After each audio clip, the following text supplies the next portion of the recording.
Good evening! It's Friday, it's 7 PM, it's episode 25 of Easy 8 Online Painting Club. My name's Danny, it says it right down there at the bottom of the screen. Never gonna get that, am I?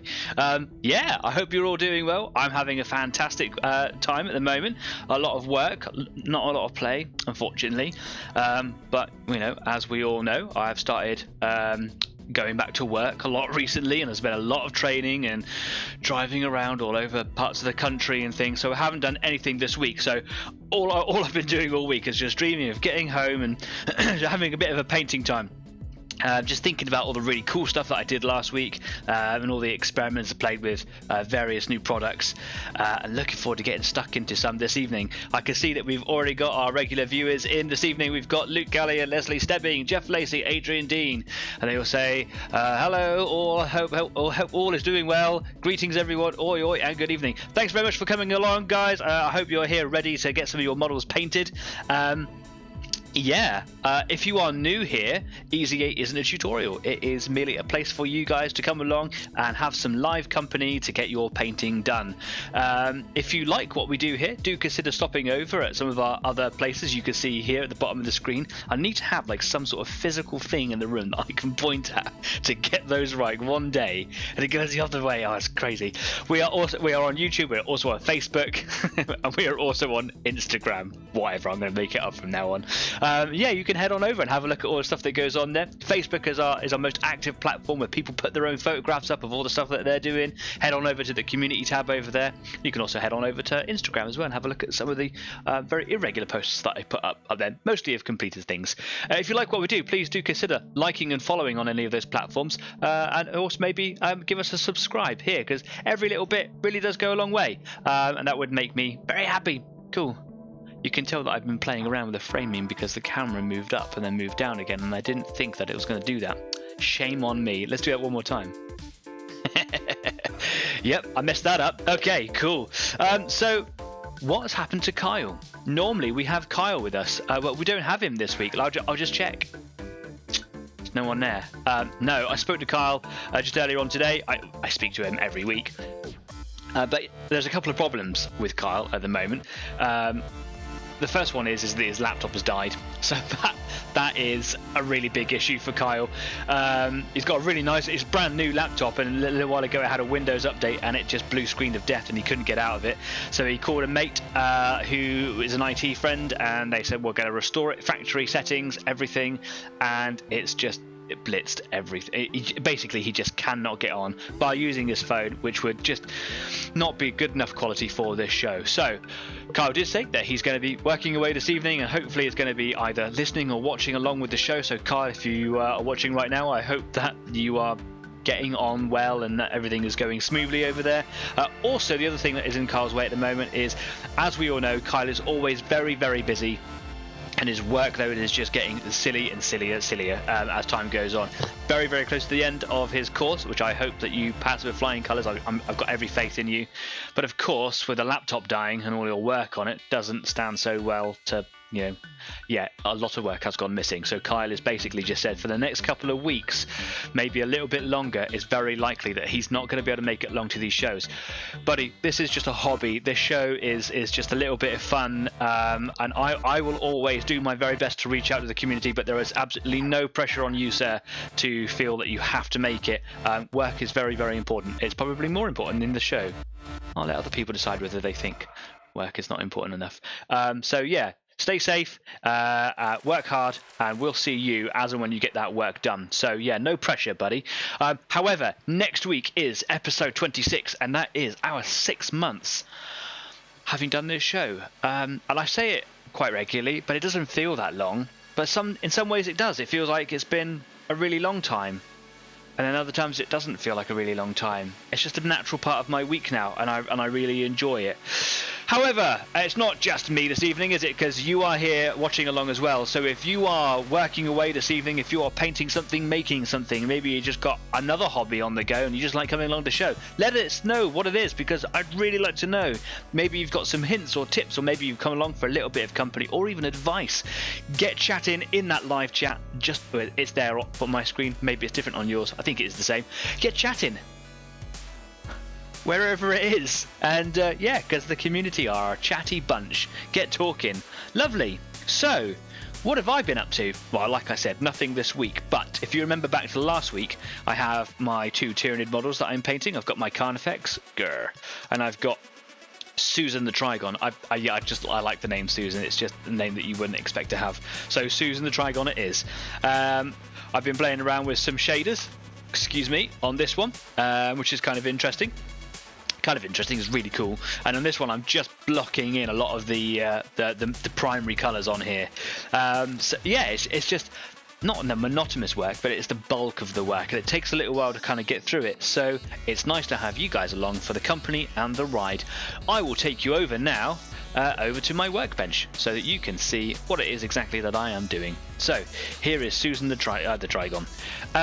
If my lights, I've been playing around with them again. If they're not cutting it for you, just let me know and I will reposition them. If it's all a little bit out of focus, let me know again. If the music is too loud, because I have been playing with my audio settings again, then let me know.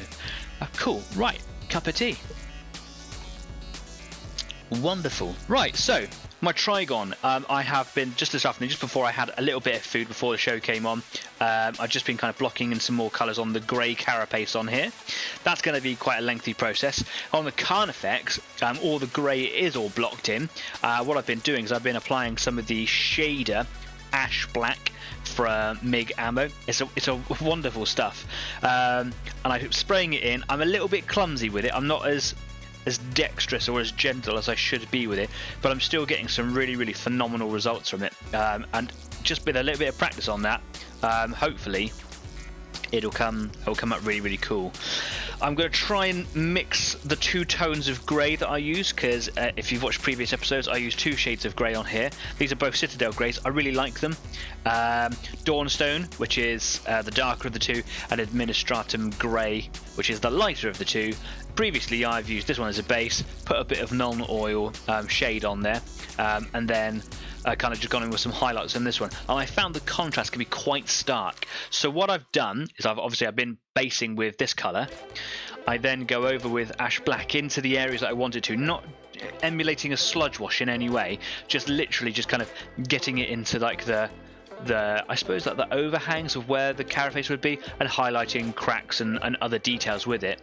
And then I kind of smooth it all out, and back over with the Dawnstone grey to kind of tidy it up, because I'm not that precise with it. And I can also make some I can feather it in.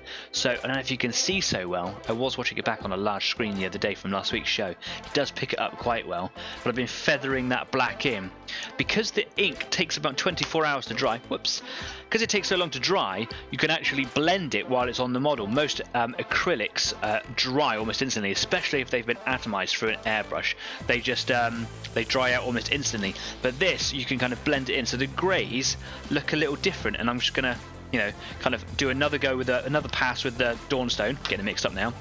And then, rather than just highlighting this one like I have done in the past, I'm going to like do a mix of the 2 and see if I can make like a mid-tone for the highlights, and then do gentle highlights with this one right over the top. So kind of making a 3-tone rather than a 2-tone grey. So yeah, development, trying to improve as a painter as I go. But before I come back to this one, I just want to do a little bit more with my Trigon, because I started doing the claws on it earlier on, just to kind of block out all of those sort of primary areas, all the white bits. And you get, I said it last week, you get a feel for the character of the model. Try and bring it in frame. There we go.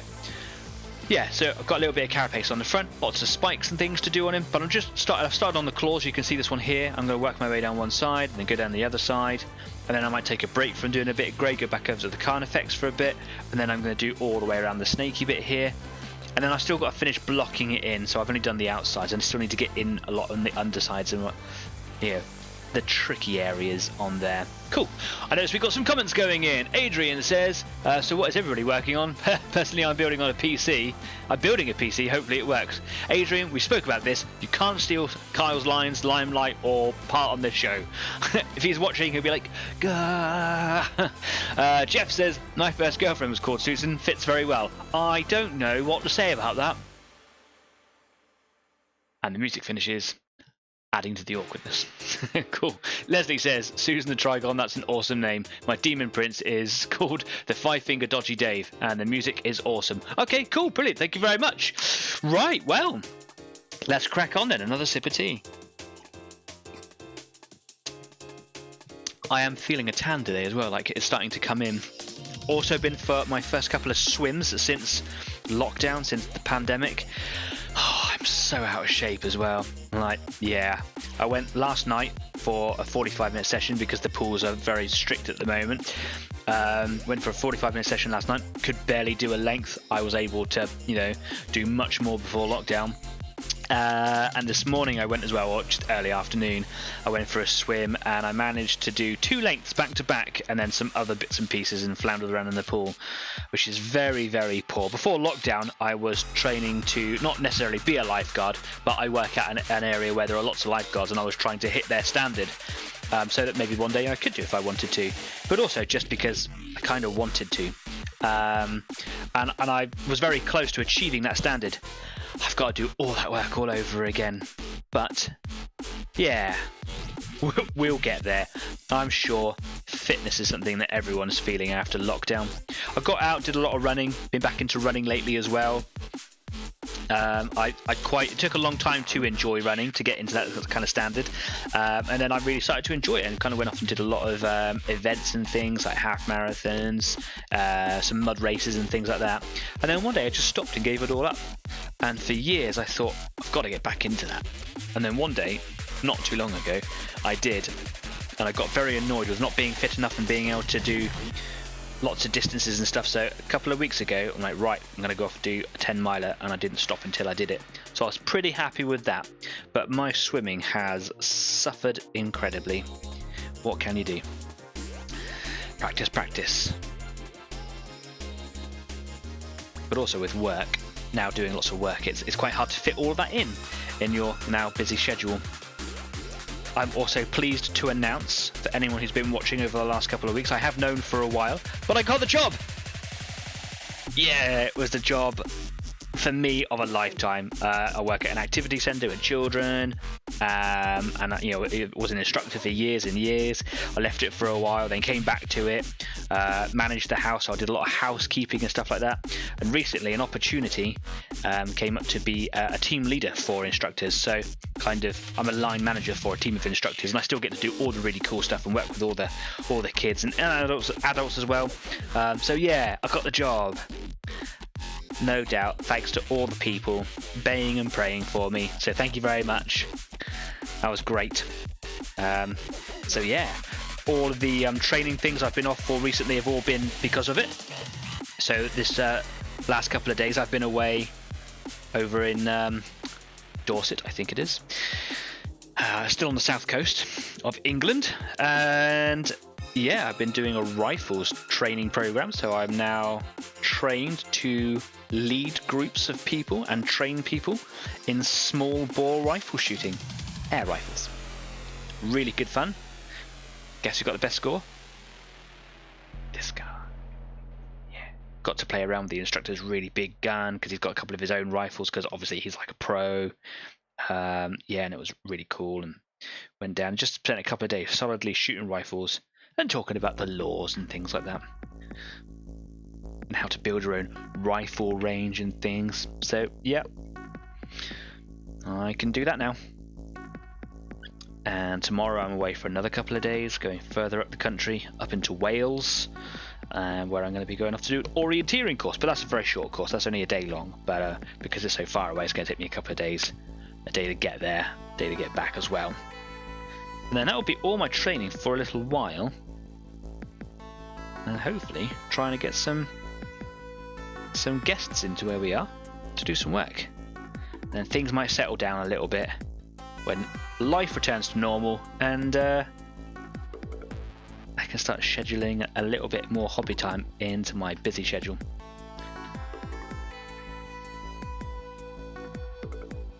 But yeah, absolutely stoked to get the job.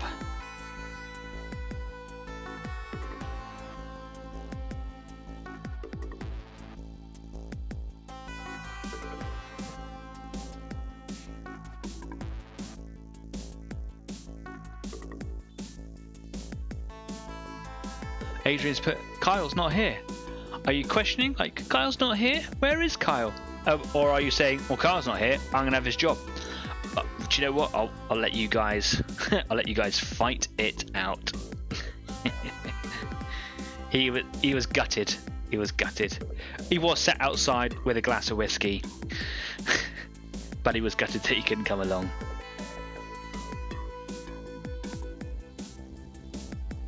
Because like he said before, he does like to, this is this part of the week where he just likes to, he knows he gets that little bit of hobby time, gets to forget about all the work pressure.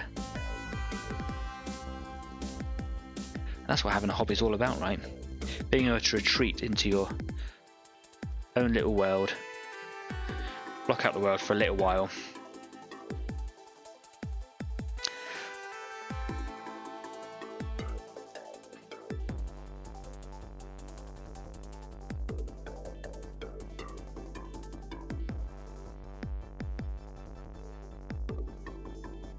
Holding my breath there. Leslie says, sorry, temporarily disappeared, but back. What did I miss? Not a lot, just me talking about that. I got a new job. You could always go back on replay. If I will stay silent for the next minute so that you can go back and watch it on replay if you really want. Nah, not an awful lot, mate. Not an awful lot at all. Just cracking on down. Getting this bad boy painted. Bad girl painted? Yeah, bad girl. Susan the Trigon. I've yet to use a Trigon in a game. The whole subterranean attack, giant diggy worm, making tunnels for other creatures to crawl up inside, get up underneath your enemy's troops. The perfect attack. Also just a great big nasty looking creature.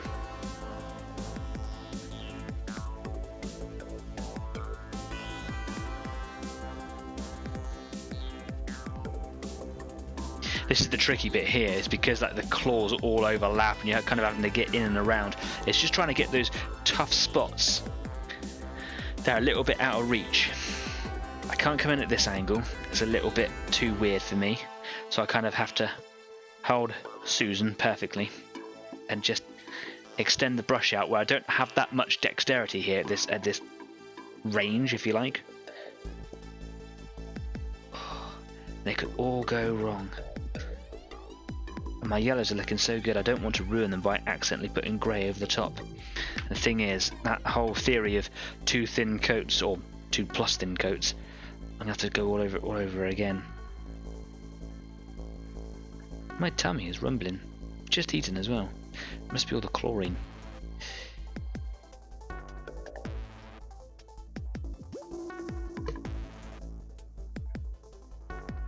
Okay, so that's the big claw done. Now I've just got a little one on the top up here.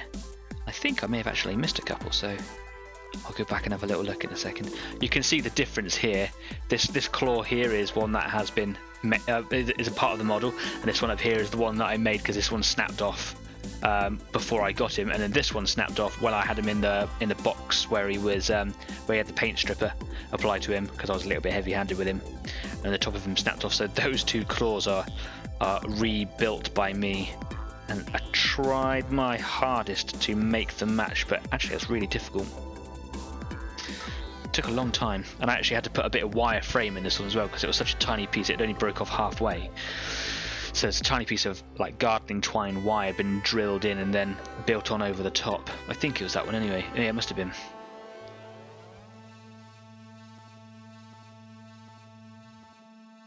Okay, so it's like a 3-sided claw. So there's an underneath, yeah, there we go. Don't have to worry about holding it weirdly because I haven't painted any of the parts of it yet. See if I can bring that into shot, there we go. Wonderful.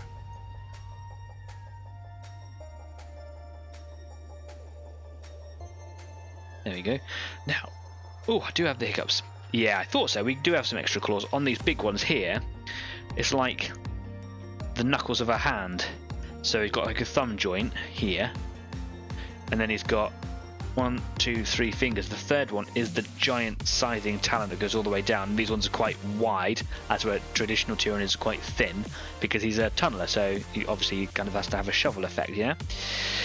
But the other fingers have claws, and I suppose they're like vestigial limbs, so they're here and they're quite hidden. And I remember like painting Tyranids ages and ages ago, like years ago, going like, oh look, I've missed these claws because I never really paid that much attention to painting them.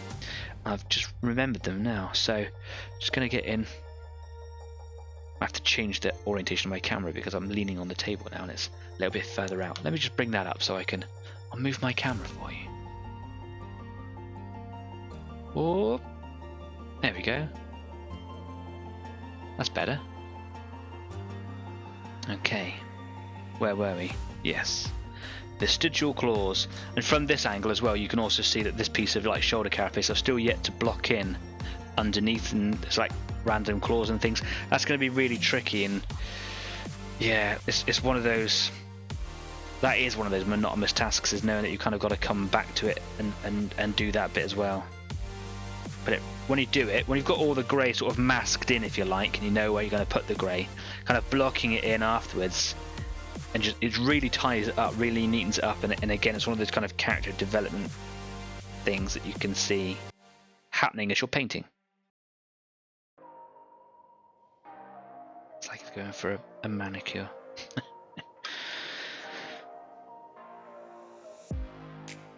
Leslie says, diggy, diggy, jumpy, jumpy. Oh, right, yeah. Get up underneath them. Just like in Starship Troopers. A brilliant film. I love it. Even though it doesn't resemble the book barely in any way, shape or form. It's just an amazing film.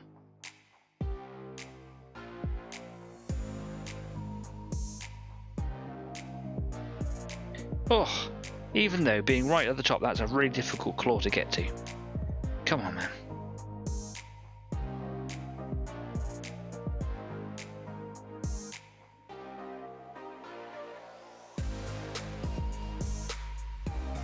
There we go. I'll just kind of get the tops of them here as well, so they don't look awkward.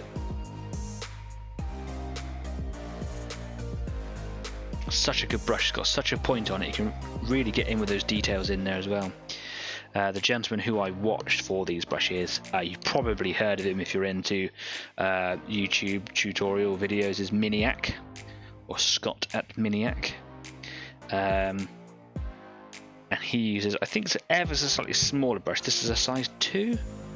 Yes, this is a size 2 from Raphael. And even though they've got quite a large belly to the bristles, because they go down to such a fine point, they're really good for doing eyes.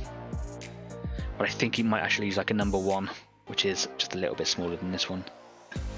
I was going to get like a 0, a 1 and a 2 in the Kalinsky's, well, in the Raphael Kalinsky range, but obviously what I did is I bought the Army Painter Regiment brush instead, just to kind of give it a go, and I really like that brush as well.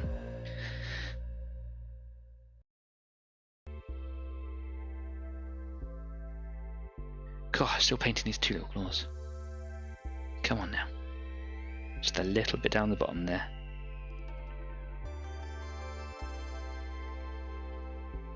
There we go. Okay. And I've got these little spikes on the arms. Do I do these now, or do I do them in a bit? Starship Troopers, yeah, rock on symbol. I can't do it with this hand because my fingers are broken, but I can do it with this one. Yeah, I play some hard sports. I get broken.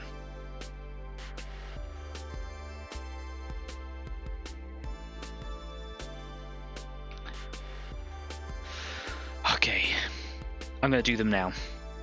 I don't have to keep on coming back, doing little bits and pieces. But now I've started, I don't want to. All the tiresome, monotonous things, missing little details, doing little details. You just want to get on with the big stuff, don't you? You just kind of want to get it done.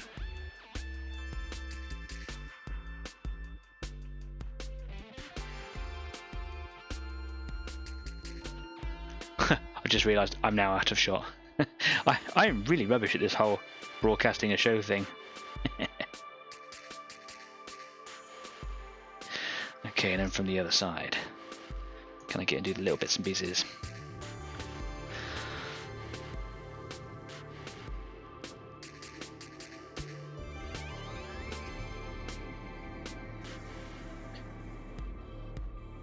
So Kaya was telling me that even though he's not on the show, he's still obviously super keen to come back and be a part of the show. He wants everyone to know that this isn't the end of Kyle. He is going to be coming back. Like I say, he's super passionate about the hobby, and having the show, if anything, gives him a sort of rota, if you like a proper schedule for his week, knowing that he's always got a little bit of hobby time booked in. And he's been talking about some of the models that he's got planned and lined up, and he's been talking about building a lieutenant model for a while for his Space Marines, but he wanted to completely build him out of various components. He didn't want to like do a lieutenant out of the box, so to speak.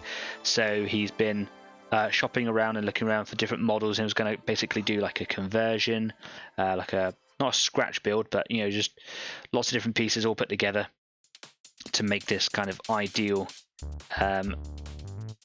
sort of sub commander, if you like, and he's got all the pieces for it now, so he's really looking forward to coming back and getting stuck into that. So hopefully in the next few weeks, though it could be a few more weeks than we all want, Kyle will return and we'll be doing some epic builds and paint jobs. He actually went and bought a model for £20 just for the sword that they had. So yikes. But he says it's okay because obviously all the other pieces of that model can be used for other things later on. But that's quite an investment, Kyle. It's quite an investment.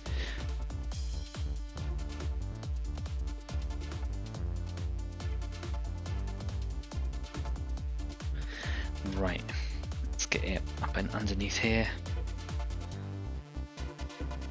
Oh, that's quite difficult. I shouldn't complain because this model was free. Thank you, Leslie. I hope you like what is happening to Susan the Trigon.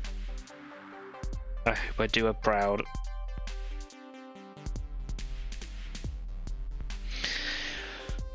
Right, my headphones keep falling off. Okay, cool. So that's those little spikes done there. Interestingly though, this hand doesn't have those sort of vestigial limbs at the top. It doesn't, like it does up there. So it's like little hands don't have them. So well, that's less claws to have to worry about, I suppose. Don't fret about it. Let's just get in there and do these little ones now. On the elbow.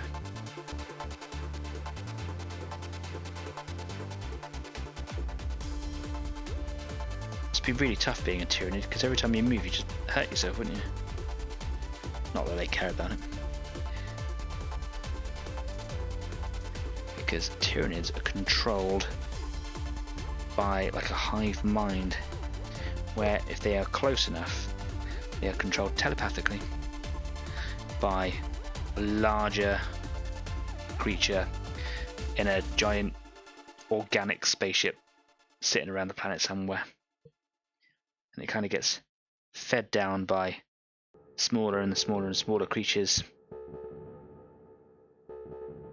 So like a... Oh, did I just wipe grey all over that yellow bit? No, I didn't. Thank goodness. Yeah. So a little bit like ants, but actually using telepathy rather than some sort of unknown brood communication. Where they all act with the will of one creature. Many eyes, one mind sort of thing.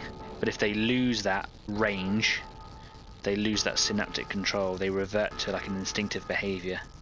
And depending on the sort of creature it is, well, used to, depending on the sort of creature it is, they do different things, but now they all just kind of do the same thing.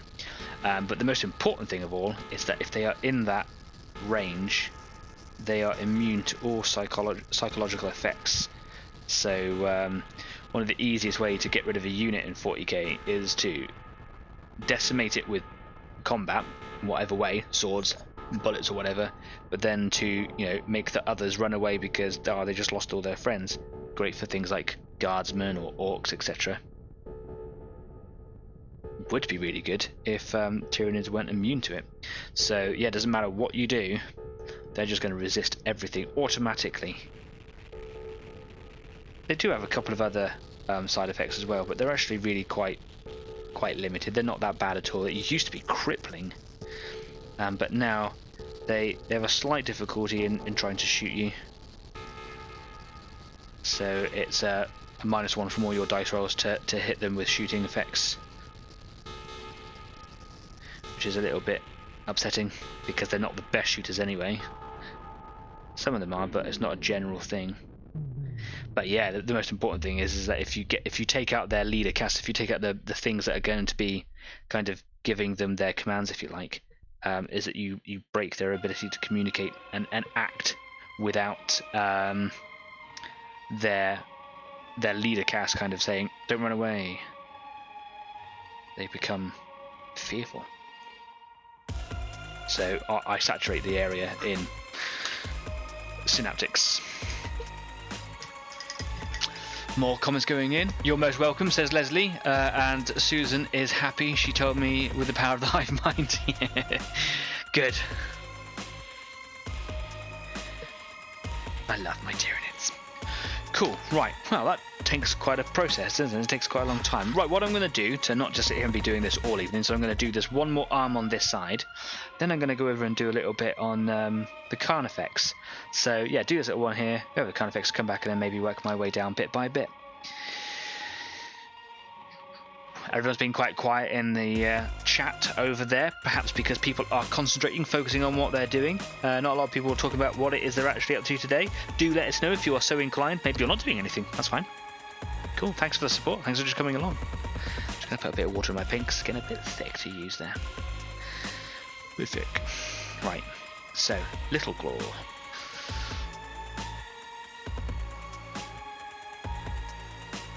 I've actually watered that down too much now. Okay. There we go. Wonder if you can see that.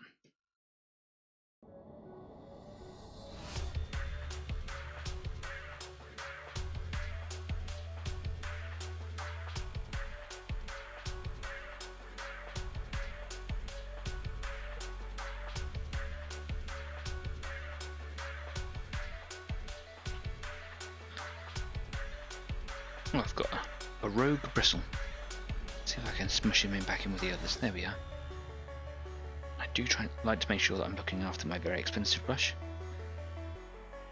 It is okay to chop bristles off, but it shouldn't become the go-to method for controlling bristles. There are other ways of doing it, but if you can't control it, chop it off. Get rid of it. Just be very careful and chop it off right down at the ferrule with a fresh scalpel blade or hobbycraft blade. I've got a couple that like to do it on my army painter brush as well, my regiment brush. And I would like to do a little video on like a product review, if you like, of my brushes and just general brush care. At the moment it's just finding time to be able to do extra videos, but I will show you how to. I'm actually saving those rogue bristles so that I can put it into a video to show you how I deal with it, so if you've never done it before you can see. But there are also lots of other videos and tutorials out there on YouTube, and you should definitely go and check those out as well.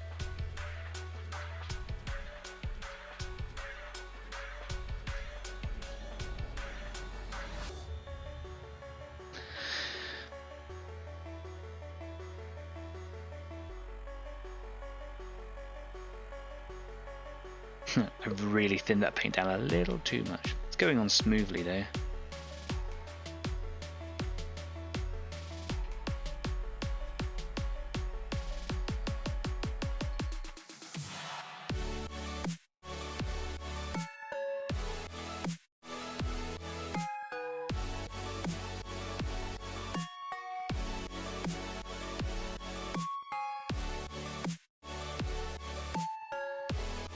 Oh, just smacking my lights about.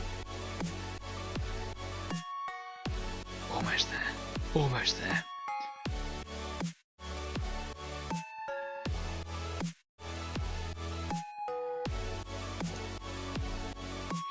Jeff has put a comment in. Says, question, can other bugs go through the tunnels that Susan makes? Yes, they can.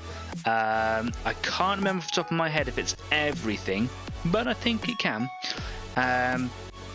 If you set at the beginning of your game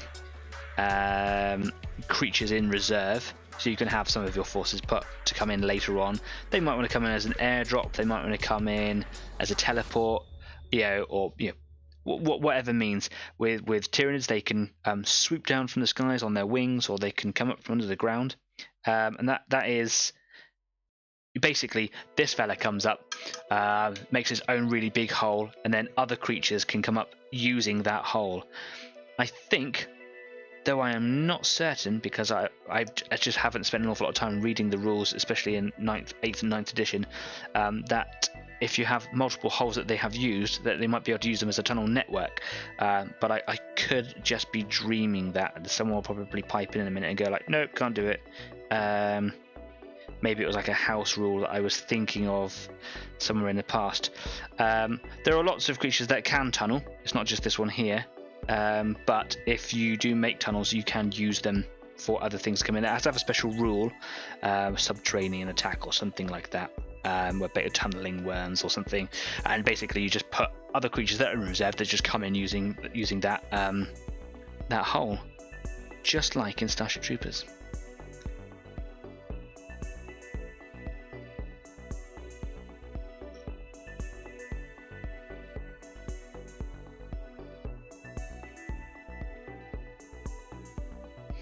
Okay, there's that one done now. Just got to go and do the little claws.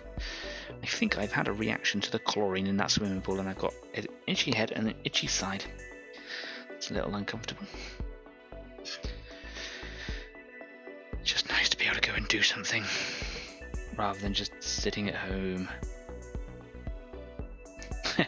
But at the swimming pools, for the obvious reasons, they are being very strict about how we can use the pools during a COVID scenario.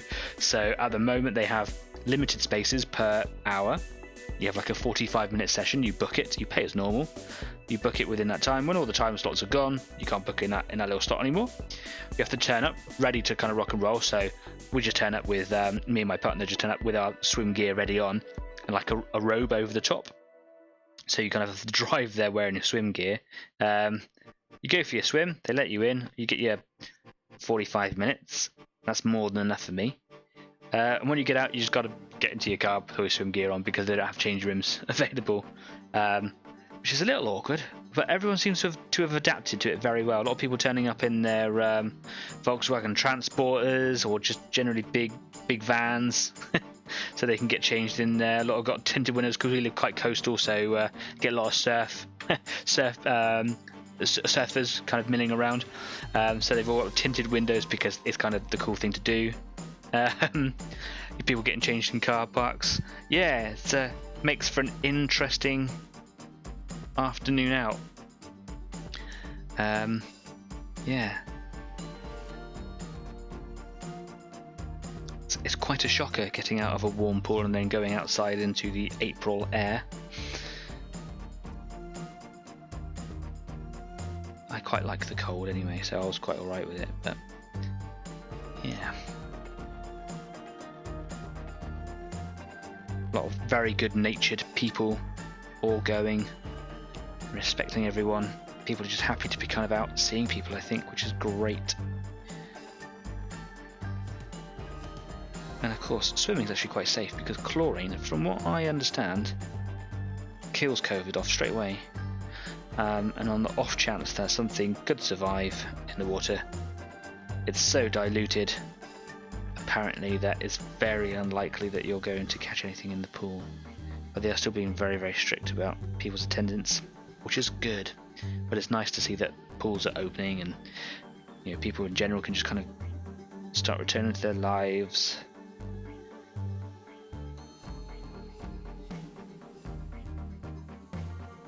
But man, am I out of shape.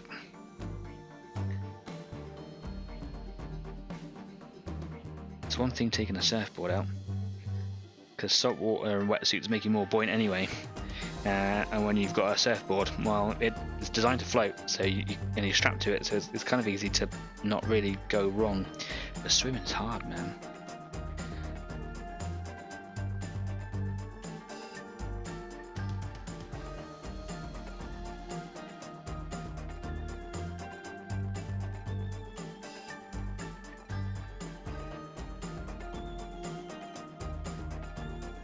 There we go. Claws on one side. Wash that brush out. It does start to drag.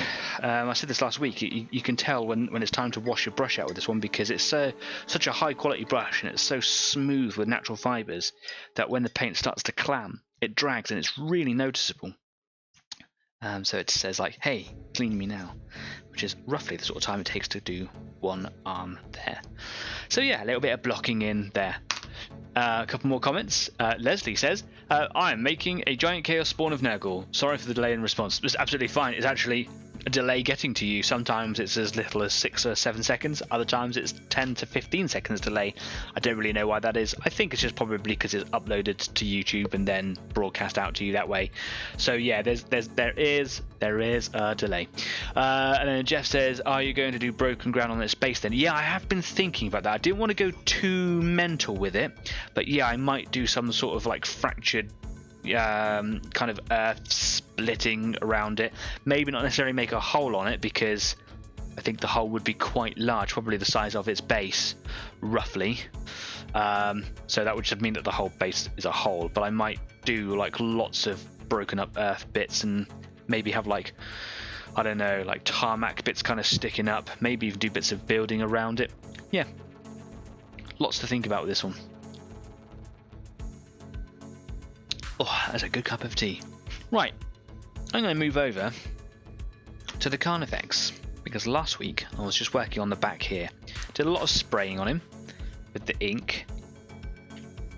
Still got other areas to apply that shader to, but obviously I was just kind of working here. I haven't done the chimneys on him yet, and I just did a little bit around where these kind of, like, I don't know, like assault spikes are. It fires them out like a porcupine. Pow. I will make those a different colour. Maybe I'll make them sort of a bone colour to make them stand out a bit more. So I'm going to try and blend in these chimneys now a little bit and just bring in the shade a little bit there. I want to have the insides of them dark, so I'm not going to put any grey in there. I might edge the tops of them. And it's got some little splits. I'm not even in shot. It's got some little splits and things to make them look, you know, carapacey. And I'm going to make sure that they stay dark and edge them. It's got some little patterns in there as well, which I will leave shaded. And as they get close to the bottom, a little bit of black around there as well, just to kind of show, signify, alert you, if you will, that they are rising up out. I don't know, just trying to have a bit of fun with it, see where it goes. I've got a basic plan for it, as I think you should do whenever you're going in something especially new. And yeah, just see where we end up. It's my Wargamer brush, my Wargamer Regiment brush from Army Painter. It's got the brush repair gel from last week, if you remember. I'm going to pan my camera up a bit. Seems today, for some reason, that I am a little bit out of frame. That is the wrong way. Let's go this way. There we are. It's going to be in frame a bit more. Yeah, so the point on this one is actually quite strong. So you can see how it's resisting. It's still got the point there, even though it's bending. I just got to wash it out, basically. So it's still got that gel. It's like a hair gel, but for brushes. Just literally swill it around in water. And then, yeah, all the bristles are now fine.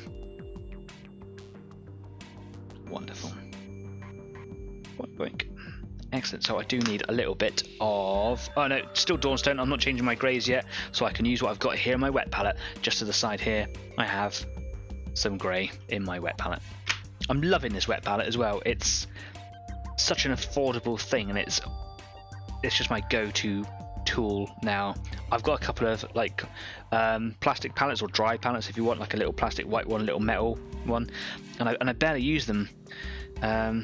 This wet palette is everything I need it to be. So I don't know where to start. Shall I start on the little one? Shall I start on the big one? I'll start on the little one. And I suppose I'll probably start by just edging the top. Just bring that base colour back in. And that should give me a clear contrast from inside to outside.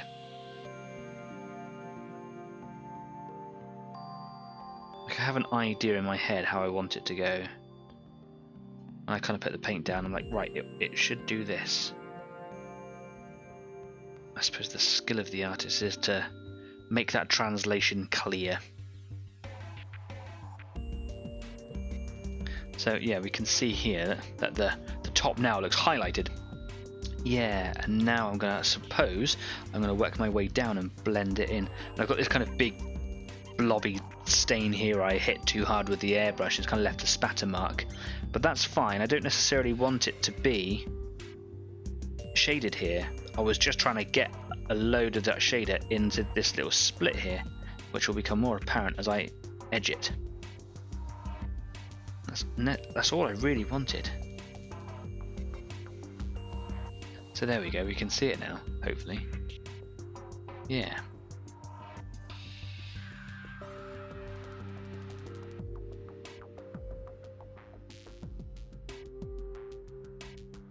I've had a real tough time with this kind of X, just trying to restore it, just trying to get any kind of previous glory out of it, or potential glory out of the model. I just put it together so bad that I had to fill it and then kind of sand that filling away, and I just not good enough. Maybe I'm not using the right product for it, and it was when I started sanding it, I just started pulling it all out. So then I have to refill, and I just wasn't able to get the effect that I wanted. So it's not as good as it could be. But if I spend any more time doing it, I'm not going to be getting anywhere. I'm not going to be developing as a painter, and the model will just never be done, and my other models won't be done as a result. So yeah. And now what I can do, even though that ink shader is now dry, I can still feather with this color. It's just not going to blend as I'm doing it. So using the point of my brush here, the brush isn't overloaded either, just feathering in, and you can see the kind of marks it makes as I'm doing it, covering entirely the bits that I want to remove, if you like. A patch job. And then it looks really good. I'm actually quite happy with the sort of rough appearance of it. Like, it doesn't look like it's been done properly, it hasn't been blocked in properly, but that's actually the color, that's actually the sort of scheme that I want from it. Looks like it's kind of growing, if you will. Then we've got these little, I don't know, vents, whatever they are, down the sides. I'm going to make sure that I edge right up to those. I will actually colour those with an off-white, which I said last week is Citadel Screaming Skull, and then I put a crimson wash over that, which is the Carabao Crimson, also from Citadel.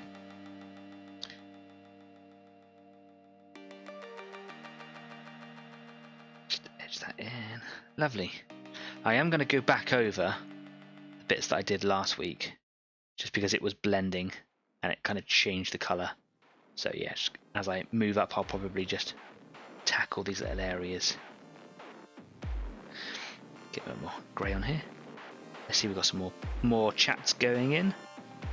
Don't have to feel like you have to chat, by the way. I'm just trying to get some conversation out of you guys. But if you don't want to, that's absolutely fine.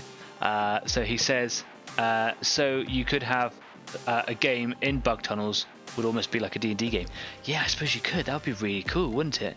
You could do like the Zone Mortalis thing, where you have like the maze, but you could do it in a subterranean creature tunnel. That would be really cool. My god, think of the scenery you could make for it. Like half pipes, I suppose you would want, wouldn't you? Because you wouldn't want to actually play in tunnels to fit your models down inside. Make that happen, community. You could do like, I suppose you wouldn't necessarily want right angles, because creatures wouldn't move in right angles, but you'd want to have curves and bends, and if you were to have different magnetizable sections, you would want to have set angles or curves and things that everything could move around. But that would be really cool. Think about the kill team party going down into tunnels to go and clear out whatever's down there. Some sort of hardcore bug buster. What a great idea. Of course, if you come down my tunnels, I'm just going to eat you. So yeah, don't come down my tunnels.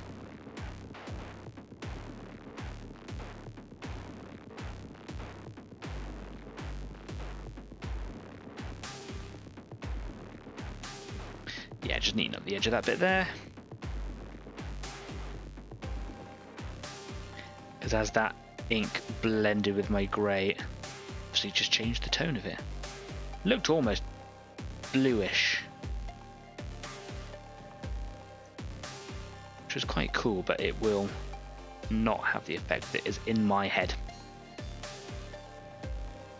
So I suppose there's sort of different ways that you could approach this. If you wanted to blend your shaders, you would obviously want to do it. You want to do this kind of layering effect straight away afterwards, before it dries. But then if you wanted to not have it blended, you want to make sure that that shader is perfectly dry. But this is all new territory for me, so just kind of experimenting with it, and it's been really, really fun. Just goes to show that don't be frightened of doing something new.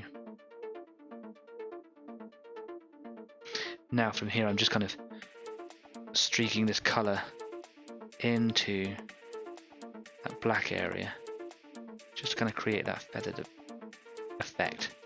And the idea is to not have your brush too loaded, otherwise you just kind of make a really big score into it, and then feather it, making the colour really opaque towards the extremities of that carapace. Yeah, cool. I'm just really excited by how it works.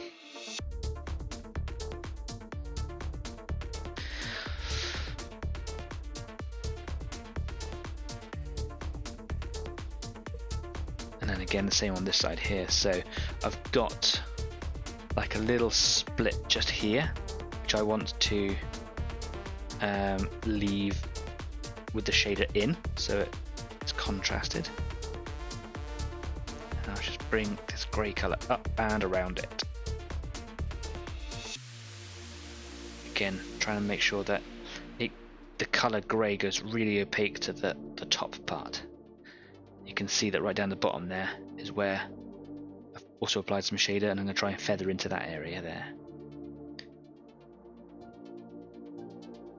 It's just a case of patience. Paint dries within a minute of it kind of going on. Just kind of come back to it bit by bit. Just edge this bit here. I'm going to pick these little cracks and splits out with highlights later on, so they'll be even more contrasted. I do need to clean the brush out though, because it's paint is struggling to transfer from the brush to the model. There we go. Don't let that set in there.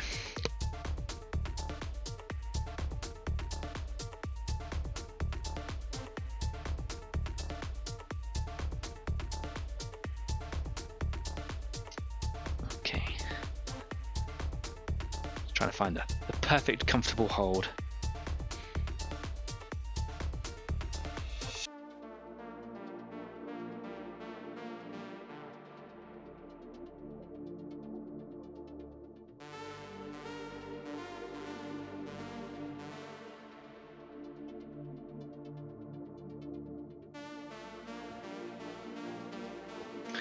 There we go, starting to look really good.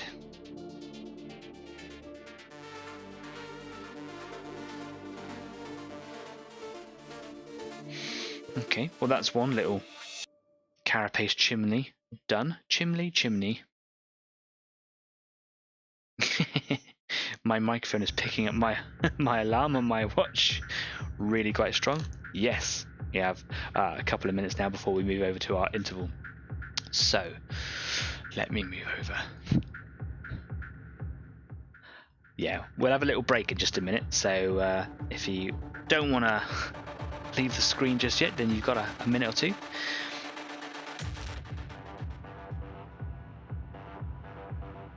Got some exciting things to talk about after the interval, so do make sure that you come back if you do disappear. Someone out there watching knows what I'm about to be talking about. Oh, exciting stuff. Some dreams in the pipeline.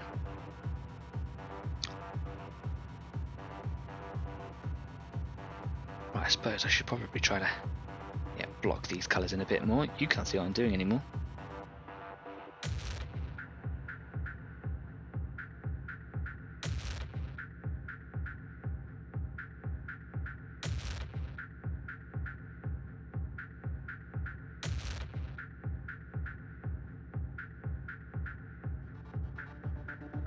Yeah, I'm loving this. Well, I am going to have to go and change my water, I think, because it's starting to be a little bit milky grey.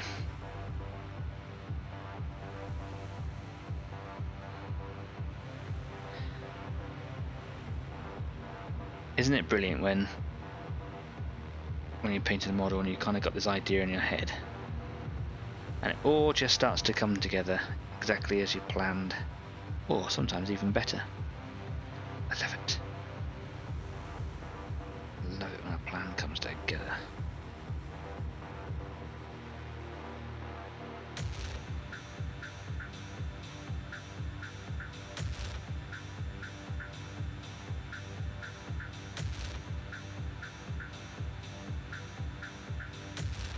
Wonderful. Right, well, starting to get some colours on there now. So yeah, we're gonna have a little break just for 10 minutes. Gonna have some cool jazz on in the background. If you need to go away and get your paint water changed like I do, you should definitely change your paint water. Maybe you just need to go stretch your legs, go to the bathroom, or grab a fresh cup of tea or something like that. I will be back here in about 10 minutes, so don't be late for coming back because we're gonna talk about some exciting stuff. See you in a minute. Cheers for now.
welcome back to episode 25 of Easy 8's Online Painting Club. I'm Danny, I'm still with you, I'm going to be with you now for the next hour. If you're new here, Easy 8 isn't a tutorial channel, and it is also all done live. There's no pre-recordings, perfect script every time. If you like what we do here, please consider following us on any of the platforms you see here. It's terrible, isn't it, really? It's terrible performance from me. Any of these platforms that you see here, you can visit us and you can drop a like, you can drop a follow, or maybe if you're so inclined and you like what we do, you might consider subscribing to the channel. That would be great if you did. Thanks very much. Maybe just tell someone, bring your friends next time. The camera still does that thing where it lifts up and down. I will totally be all over that for next week's show. So sorry. Yeah. I'd love to know what you're getting up to, what you're doing right now, what you're painting, if you are painting anything at all. If not, no pressure, don't have to do it. I've just been and replaced my paint water, changed over my paint water because it was pretty milky grey. And I'll just clean that out while I speak a little bit about some exciting conversations I've had just recently with one of our viewers who I know is watching right now, Leslie Stebbing. Thanks for the phone call you gave me earlier on. We spoke for the best part of an hour about some ideas that we've had, that Leslie's had over the past couple of weeks, and basically called me to ask for some advice about how to set up a YouTube channel and how to present things and just kind of have an online sort of presence with an idea.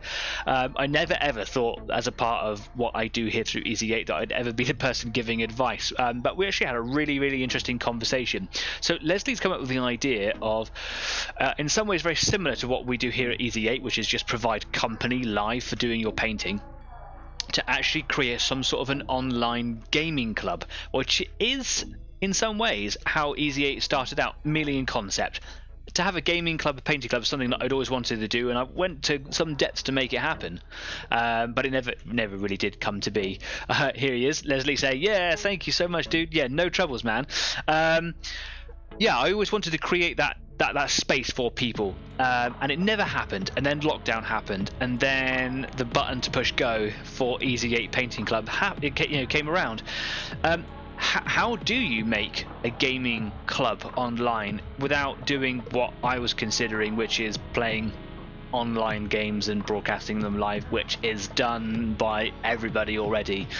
Well, Leslie and I have had some really interesting conversations today about how we think that something like that can start out. It's not something that I'm going to do, it's something that Leslie is going to do, and Easy 8 is going to be here along for the ride all the way. We're here to collaborate and help you out as much as possible, Leslie. But if you have any ideas as a community on how something like that could work for you, or just work in general, or some areas where you don't think it would work, then please, by all means, get in contact via the Facebook platform here for Easy 8, and share those ideas. We came up with some interesting ideas. It would start off local. So if you are one of my viewers who watches from, say, Sydney in Australia or Texas, USA, then unfortunately, just because of the nature of what it is, isn't going to work for you to be able to participate straight away. But by building up a community, we might be able to extend some tendrils of reach out there, and we are open to any ideas that you want to throw our way. I don't think in this day and age that there is such a thing as an idea that's too crazy. So even if you think it's a harebrained idea, then just get in contact anyway, because that might give way to some really cool ideas. For now, what we thought it is it's going to be local. Leslie, it turns out, actually lives in my hometown, which is why I was able to get those Tyranid models some time ago, because he was able to kind of drop them at the door for me, and then they were quarantined for COVID for some time. So yeah, it's something that we can start. I'm going to let Leslie do the lead, throw in my 2 pence worth wherever I can, and create a gaming space, gaming environment. We are then considering stepping up into setting up events and accommodation for people, so people can come around from the world all over, or maybe just a little bit further afield, like somewhere else in the country, come down and play in some events, etc., as and when they're arranged. Maybe even get involved in some pre-existing conventions or get-togethers that already occur out there. So, for example, Paul's, which is the Plymouth Amateur Wargame Society that I like to attend with my dad. We go there once a year. It's only on once a year, but we go there annually. Maybe we can go down and hire some of the tables that they use for gaming. They have one very large hall for traders and display tables of games being played and models being painted. And then they have another hall which is just as large, where all the games are all being booked and played. So perhaps that is another way that we can introduce a gaming club, and it's just about extending the community thing again. If you have any ideas on how to make a gaming club become an online thing, on how we can turn it into something that's potentially global, then we are all ears. We spoke about a lot of crazy ideas. Some are really realistic, others maybe not so, but yes, we want to make it happen. I want to make it happen. Leslie wants to make it happen. Like I said, it was how Easy 8 started out to be, so we are more than willing to assist you all the way. And if that is just simply by giving you some publicity through this channel, then that's exactly what we do. Of course, one of the big things that we were talking about is that we want to make a YouTube channel out of it. Leslie, I've got to stop saying that. Leslie wants to make it a YouTube channel, and we will collaborate and link and advertise you for free. We don't do that for money here. So yeah, we would like to make videos. We spoke about that we don't necessarily want to do it as battle reports, because that exists in a multitude out there. People like Dice Sagas. Hi Dice Sagas, hope you're watching, hope you're well. They are linked in the description to this video, and you'll what they do is they do battle reports of games they play, and then they make stories to go along with them. That's unique, and that's their stuff, and we're not going to take that away. I certainly don't want to. So what we're thinking of doing is just making like a summary over like a half-hour video of games that were played, and just kind of bringing the highlights of the cool parts of games that were played, and making it like a sport, maybe? I don't know. Those are some of the ideas that we had. Leslie has put there in the comments that a dream started in the right direction. Now my mind is filled with so many possible ideas, so the near future will be very interesting and very exciting. So yeah, we are going to start putting together a collection of terrain, battle mats and tables and things like that. A lot of games nowadays are played on really small tables, so that goes a long way of helping, so that we can actually have more stuff for smaller tables. Like I say, the gaming club physically will be a very local affair. As and when lockdown restrictions in the UK and England start to lift, then we'll be able to go mobile with it, and there's no reason why we can't travel to areas with all the terrain, etc. So the idea now is to build up a collection of terrain, and it's not just for Warhammer or 40k. I know that is one of the biggest games, I'm going to say the biggest games out there, but there's probably other games that are just as big, but you know what I mean. It's one of those games that is so prolific and so well known in the industry, and that actually there's so many other games, and I spoke about them: Bolt Action, Malifaux, Infinity, Gaslands, Billion Suns. There's so many games out there, and it's not just about making a gaming club for one specific thing. If you play BattleTech, if you play whatever it's going to be, then we want to be able to provide a safe and comfortable and fun environment for you to get the most out of it. We hope that we're going to make a collection of terrain that is beautiful and eye-catching, because one of the big criticisms that I've always had about war games as a personal thing is that we spend hours and hours and hours painting models to look as best we possibly can, and then we play around egg cartons and soda cans. Suddenly I'm American. I'm sorry to any Americans who don't feel me comfortable saying soda cans. Coca-Cola cans. You know what I'm trying to say. So we're trying to make that environment come true. Luke has said, sounds like tabletop sim might be in use. Yes, that is exactly where I thought that I was going to go with Easy 8, was by playing some games through Tabletop Simulator and playing them online. But we want to actually make a physical environment for you to play with your miniatures, etc. How that's going to go forwards, who only knows? Perfect fade out with the music. That was not timed. That was not scripted. Yeah, any ideas you've got, drop them in the live chat over there. Stick them in the comments below. Hit us up on Facebook. Drop me a line personally if you want to. Leslie says, even if it's games I'm not into, every single game deserves the spotlight and equal enjoyment. Absolutely, because games are very personal, and Warhammer might not be for you, Bolt Action might not be for you, you might be in something else, and we want to explore that. Easy 8 is along for the ride. So any ideas, drop them this way. So yeah, there you go. That's something exciting, isn't it? Brilliant. Normally at this part of the show we talk about shout outs and things. That's my shout out. He says, brilliant timing. Yeah, it was. We normally talk about shout outs. That was the biggest shout out thing I've probably done for a long time. I'm really excited about to see where that idea goes. It's very early stage. It's for the community, so we're here sharing it with you at this stage. I normally would do something about Community Spotlight. Haven't got anything on Community Spotlight this week. No one's reached out to me. I haven't reached out to anybody else because I've been so busy. But Kyle says that he really wants to kind of show off some of his designs and schemes lately, especially with this kind of concept build he's got for his Lieutenant model, for his Space Marines. He wants to show that off hopefully in the next couple of weeks, so we might have something here. If you know someone who has a business, or you have a little private business yourself and you want to kind of get it out there a little bit, then drop us a line. By all means, you can hit us up in the live chat, in the comments below, or hit me up on Facebook, and for free. I don't charge for it in any way, shape or form. I will quite happily talk about what it is that you provide. Maybe you just enjoy the service that someone gave you from a well-known established company. That's fine. I'll shout them out for you. If you've got models or paintings or terrain or anything that you want to is hobby related, and you kind of want to show it off on a community spotlight, get some praise, get some criticism, whatever it is you want, then again you can just hit me up on Facebook, or just get in contact with me any way you like, and I will quite happily dedicate this part of the show to images of whatever it is you send to me, as long as they're clean, obviously. Yeah, cool, brilliant. Let's move over to what I've been doing down here. Feel free to talk about Leslie's idea of a gaming club throughout this episode. I think it's a really good idea. I have moved my camera because my framing's just right out today.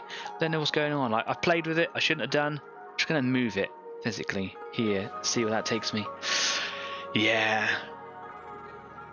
I'm really interested in this idea of tunnel warfare as well. Like, that's got to happen, right? That's got to be a thing.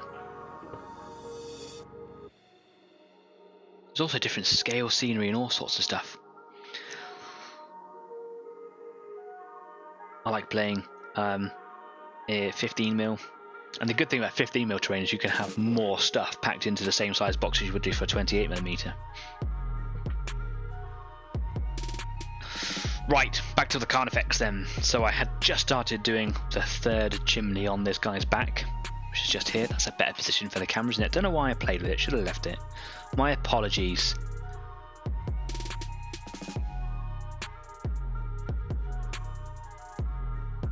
There we go. There's a couple of these like chips or cracks or splits that aren't really dark enough for me yet, and I might end up going back and actually physically putting some of that stuff in with a brush just to make them look a bit more defined. But when I come back in with some highlights later on, that might just help sort of show them up a little bit more. I'm unsure yet. And also we've got these, I don't know if you can see it on the camera, but if you're familiar with the Carnifex model, you'll know that they've kind of got these little round impressions, like little dome pushy in bits. Concave. I don't know what I'm talking about anymore. I've gone mental. They're really hard to sort of paint around, highlight. I don't just want them necessarily to be dark pits. Maybe I do. I don't know. I've struggled with circles in the past on these Tyranid models. When I was doing the zone tweaks, you might remember the tails have similar marks on them. It was really quite hard. It wasn't until I'd done the last one that I sort of achieved what was in my mind's eye, or what I thought it was going to be like.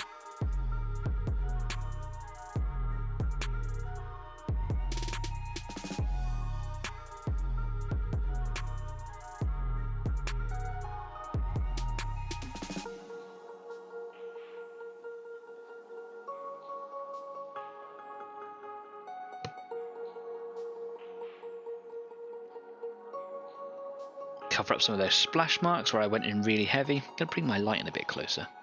There we go. That's a bit easier for me to see.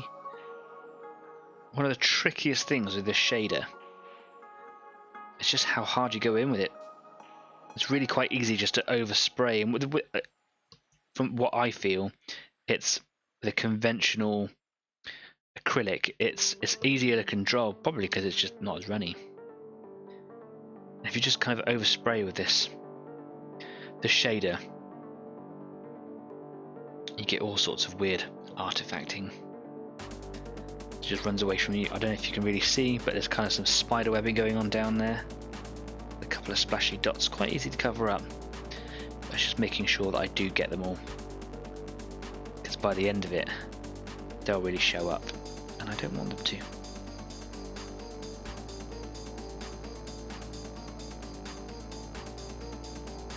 Make sure I pick out all those edges. Now I've kind of got that shaded bit down here, which is where those little circular recesses are, and I don't want them. I don't want the whole area to be shaded. I want them like to be individual.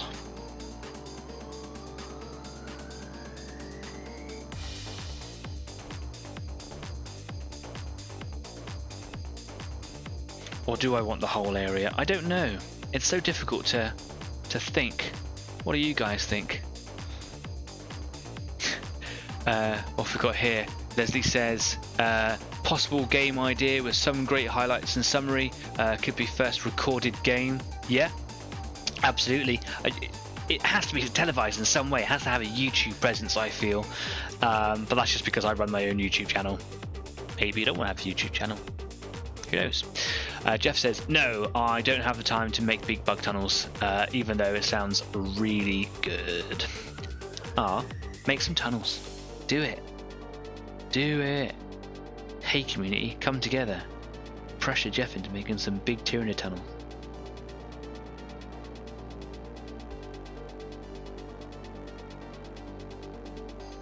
I think I've just ruined that part of that chimney.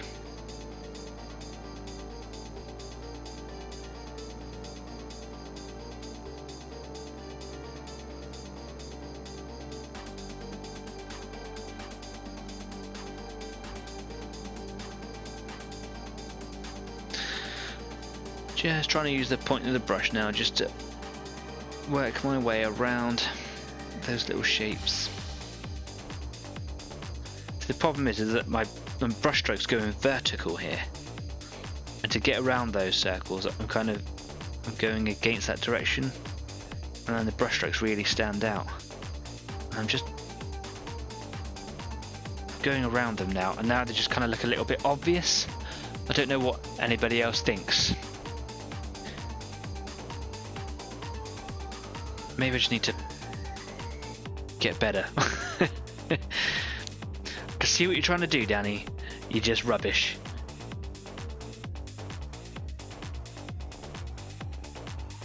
Okay, that's not too bad.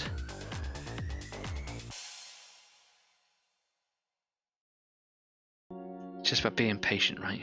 Patient, patient, patient. I don't necessarily want to go all the way around the bottom one because it already sits right in that kind of shaded area anyway, so I might just leave the bottom of that circle painted, stained, washed, shaded, that's the word I was looking for, and then bring this grey colour in just around the top of it, kind of let it blend in a little bit. I wonder if my camera picks it up well enough for you to see. Yeah, probably. I played this back, the previous episodes back on my TV, which is like a 49-inch TV, and it shows up perfectly. So I know that every week I kind of complain like, oh, my lights are too much, or oh, it's not focused in, and actually it looks all right. So apologies if you are viewing fine and I'm just sitting there complaining about it. My laptop screen's far away and it's small, and yeah, it's a humble setup in the studio. That doesn't look too bad. Probably I need to neaten up the other one, which I've already done.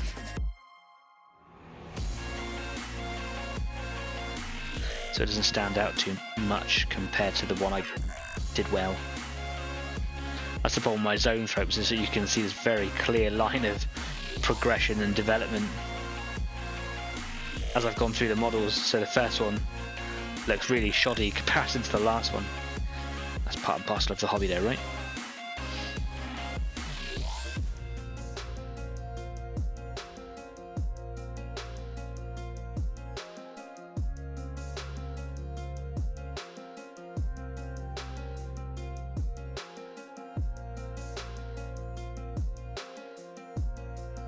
Doing the best job here.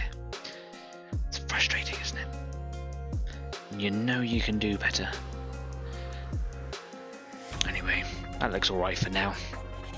Maybe I'll come back at it with another go later on. Maybe when I come in with highlights, I start adding more colours to the palette.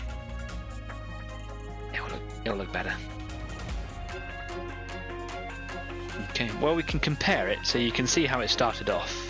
So that was obviously this side where I haven't painted it yet. Then we move over to here and we're starting getting some clear colours in there now. Just got to go around to the other side. Might actually just clean that brush out. It's getting a bit draggy.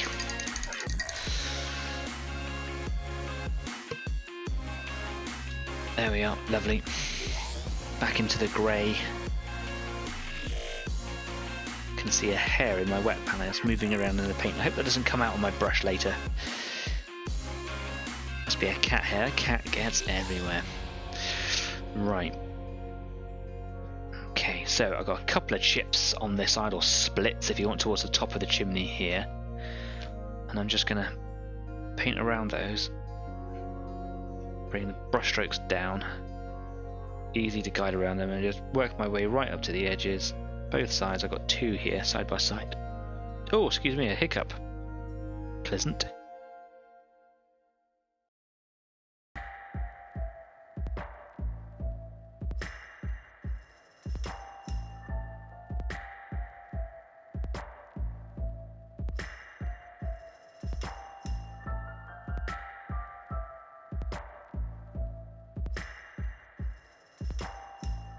There we go. Work my way down the front here.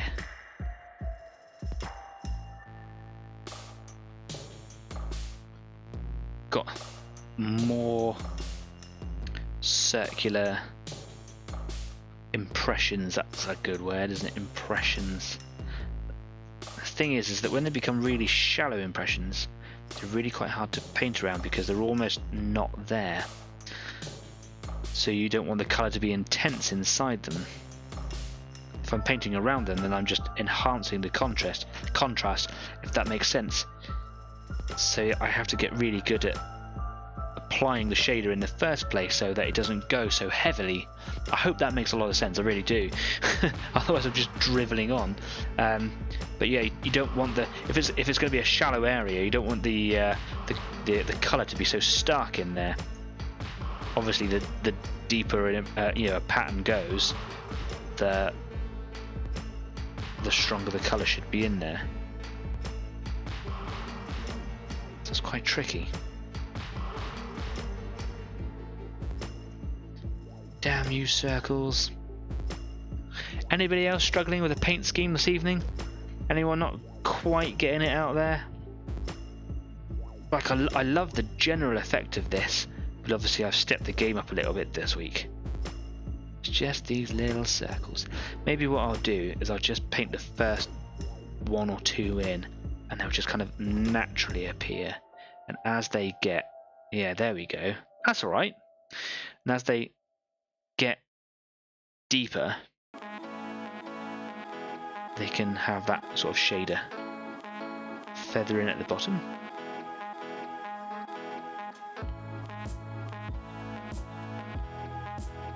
It's tricky. I love a challenge. Maybe a drop of water into that paint. Might just be that it's starting to dry a little bit in the palette.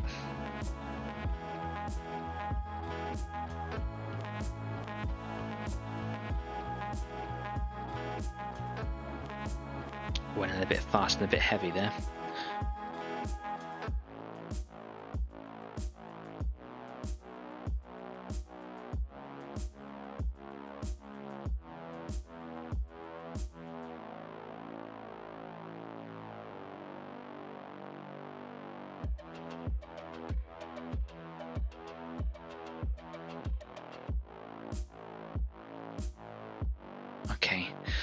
Right, let's paint around these. I'm starting to faff a little bit now, and I'm aware that my scheme is breaking down, and so is my pace. So here we go.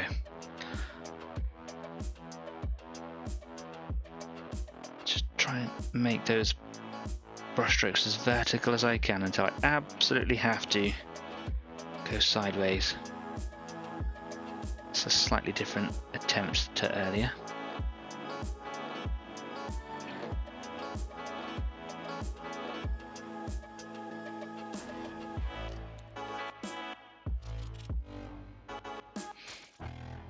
I think this is going to be one of those areas that will do well by having something else attracting your attention away so that you don't focus on this bit too much.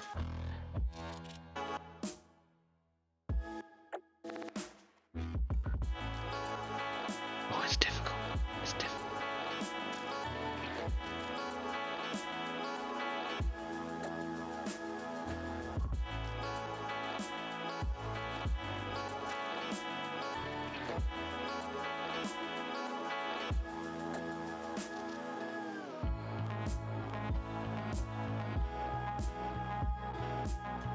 Patience becomes me.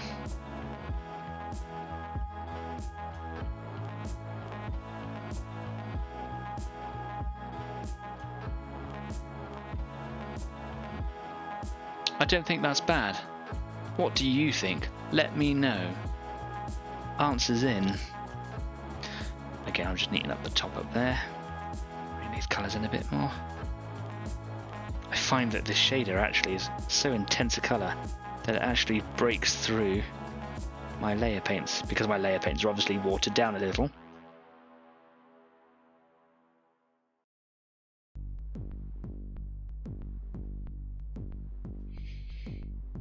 Looks alright, doesn't it?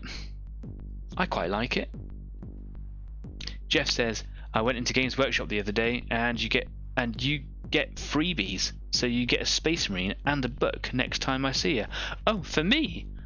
People give me stuff. Thank you very much. That's very kind. Wow, freebies from Games Workshop. Maybe it's worth popping over there if you haven't already. Head on over to Games Workshop. Apparently they're giving free stuff out. Free stuff? Who doesn't love free stuff?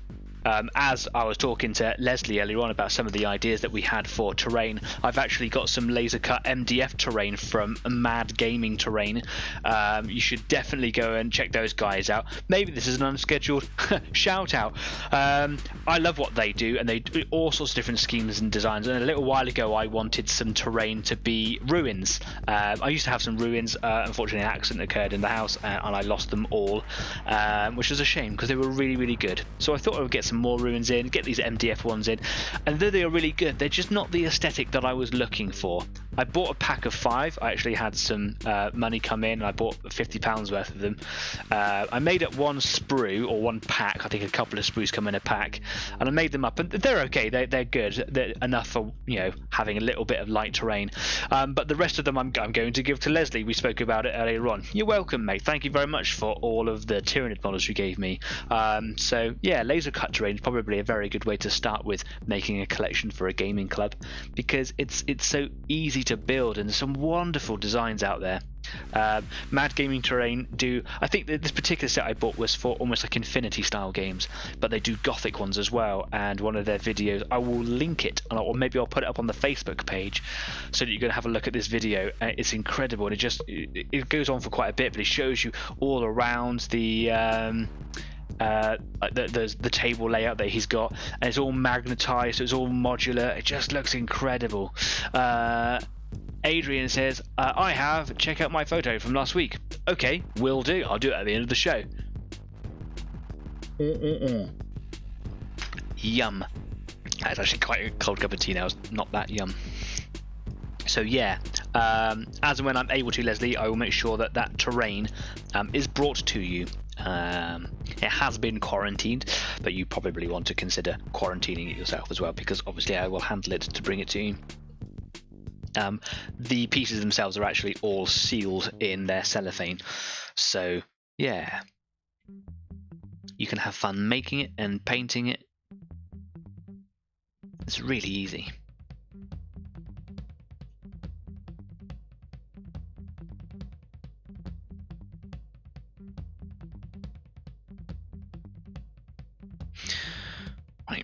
back to the other side of chimneys then.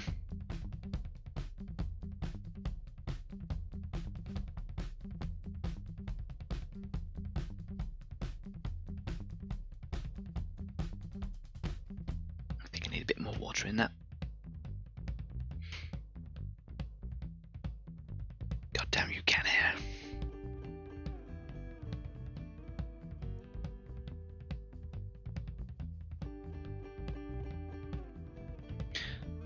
Leslie says, thank you so much for the terrain, man. Seriously appreciated. Oh, you're more than welcome. You gave me a big box of Tyranids. It's really nice terrain. It's just not the aesthetic I was really going for. I got very excited about it when I bought them. And I've just not really done anything with them. So, like you said about the Tyranids, I'd rather them go to a good home. And giving you them obviously go a long way to helping you with your schemes and dreams for a game club, which I'm more than happy to help with. And I'll get some use over there as well. But the gothic stuff, man.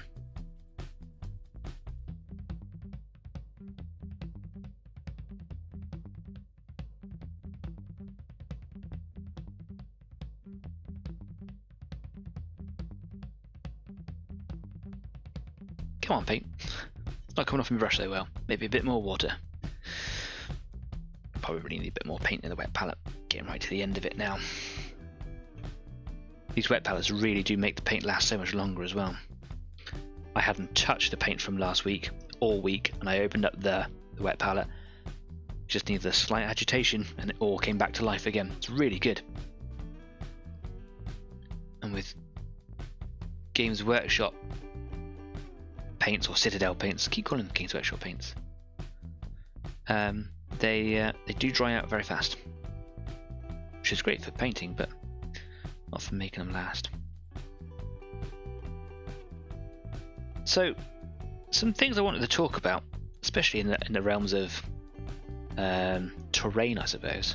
I wanted to talk about them last week, and whenever I come up with things I want to talk about, I often have like a good way to lead into them, but I forgot to talk about them last week, and I can't remember my lead in, so I'm just going to very abruptly segue into some of these things, because I think there's great topics to talk about. Is like proxy models, and how do people generally view proxy models. I know that like official tournaments or whatever, they don't really like them, but how do you guys feel about proxy models? Is this something that maybe as a tournament player perhaps you're like, no, I don't like this? You should be playing with what you see is what you get. So yeah, I want you to play with that, you know, Imperial Assassin in 40k. I want it to be that Imperial Assassin from 40k. Maybe like, nah, whatever. As long as it's, you know, a decent representation in terms of size or mass or whatever. Looks the part. Maybe you've seen some proxies that are better than some of the models that are actually released for their intended purpose. I know I have in some cases. I got thinking about this a couple of weeks ago when I was looking at buying a Lictor model, which I decided not to buy because of Leslie's very wonderful donation of Tyranids to me. I just thought that buying any more would probably be a bit of a stupid move. I'd work my way through this hoard that I've got in a box first. But there are some things I don't like about the Lictor model. The first one being that it's all made from fine cast. There are a lot of problems with fine cast. I've not had a lot of problems with it in the past. I have got a Space Marine Captain with a jetpack and an axe with it. And there were some bent parts on it and there were some air bubbles, but it was really minor compared to some of the problems that people talk about. And I've seen photographs of some awful casts, and I get it. I get it. So I started looking at other, you know, third-party things just to see if there were like other bits and pieces out there. You know, see if there was anybody that made some interesting sculpts, because I don't mind proxies as long as they're, you know, decent enough. Like they have to represent properly what it is that you're trying to get. And I saw a Death Leaper model, and the only thing I didn't like about it is it had a lot of terrain, like it was on a building as a part of the the actual model itself on the base. So I kind of left the Death Leaper, which is, if you don't know what Death Leaper is like a character lictor. It's like a better one. So I thought I'd leave that alone. It just kind of got me thinking about what do other people, how do other people feel about proxies? I suppose a proxy comes into the same realm as sort of conversions, really. But then there's also proxies, which is, yeah, these 5 Space Marines over here with standard bolters, they're going to be my heavy weapons team. Like, well, they are official models, but they're not really, you know, they're not really armed as you see. And I get a little bit, not annoyed, that's the wrong term, a bit put out, to say the least, if that's going to be a regular thing. Because I understand sometimes you want to proxy a model if you want to test something out because you want to see how it plays in a game, but you don't necessarily want to spend the, you know, the £30-40 for the box set, only to then find out after painting it all or whatever that it doesn't really fit your playstyle very well. I can understand that you want to kind of just have a, you know, a dummy model on the side that you're going to use for it, and then if it works for you, then buy the real thing. But then if that becomes your regular thing, oh, these guys are always going to be that, then how does that feel? Is that acceptable? Is it not? Or do you just not care? Do you use chess pieces in your Game of Infinity or Bolt Action or 40k? Does it not bother you?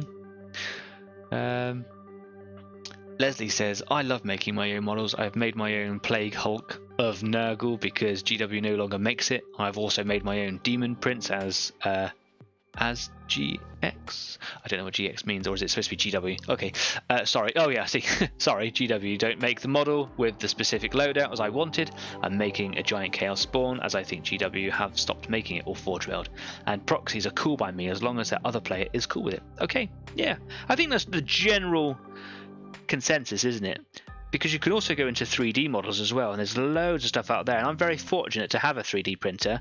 It is an FDM printer, which means it is one of the ones that uses filament rather than a resin pool, which have become so much more accessible and affordable now. The only problem with those things is that the resin that you have in the bath at the bottom is toxic, so it's a little bit, you know, more fiddly to handle and, you know, actually produce. So mine actually sits in a space resided in my bedroom, and I can just push to print and let it go, and it prints with a material that is not toxic. It doesn't create fumes. It does create a bit of heat, so it's quite unpleasant to be in the room when it's on, and it's very, very noisy, so you can't have it on while you're trying to sleep. I have had that before. I had a print that said it was going to take, you know, a couple of hours, ended up taking about 16 hours, which is way more than it promised. The print came out fine, but it was going on while I was trying to sleep, and that was just not cool.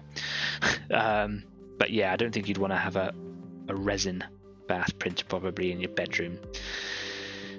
I would like to get a resin printer at some point, just because it's not another hobby, so it is another hobby, but it plays well into this existing hobby. I can cross them over quite comfortably. I've produced some interesting Tyranids terrain from it. The only problem with the FDM printer, the one that uses filament, is that it leaves layer marks. Resin printers do that, but they're just so small you can barely see them. And you can get some fantastic detail out of them. They are just as fiddly to set up. So yeah, they come with their own baggage, if you like. Having a printer turned out to be a whole new interest and hobby in itself for me. I've actually made money from it by making some prints and things, which has been lovely.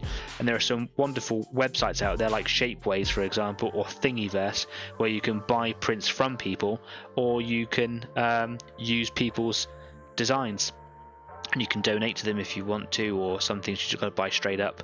And that's brilliant. But of course you can make your own models if you're good at designing. I'm good at doing mechanical things, but I'm not very good at like making figures or like digital sculpting and things like that. That's very difficult.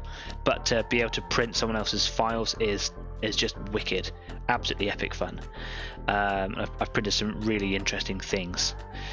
So I've got all this Tyranid terrain. It's all, you know, in one of my storage boxes upstairs, and I do plan to paint it all up, but I kind of need to get rid of those layers, and there's a number of ways I can do that. I can sand it all, which is just a lot of effort, especially for the detail and spikes and things that are all over them. I can try and spray fill it with like a filler primer, which is kind of what I've done, but it's still visible, and it's quite distracting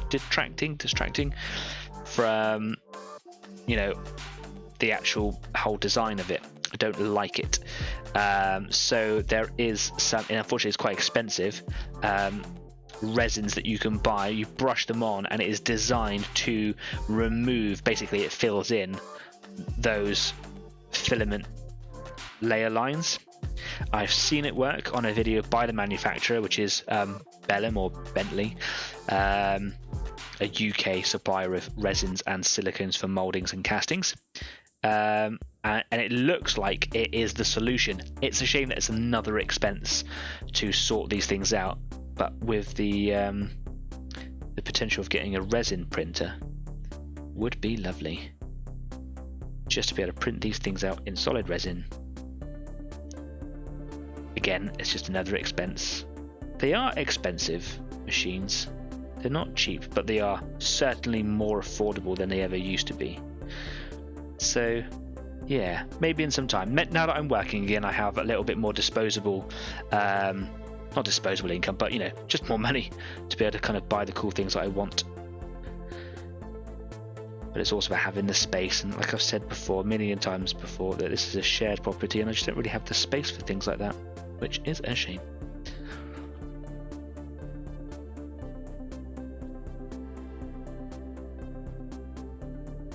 I can see that there's comments going in there.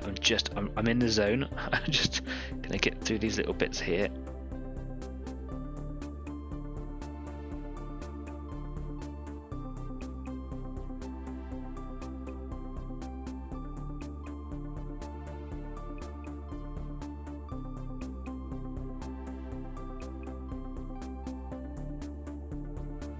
Oh, it's my concentration voice. I don't say anything.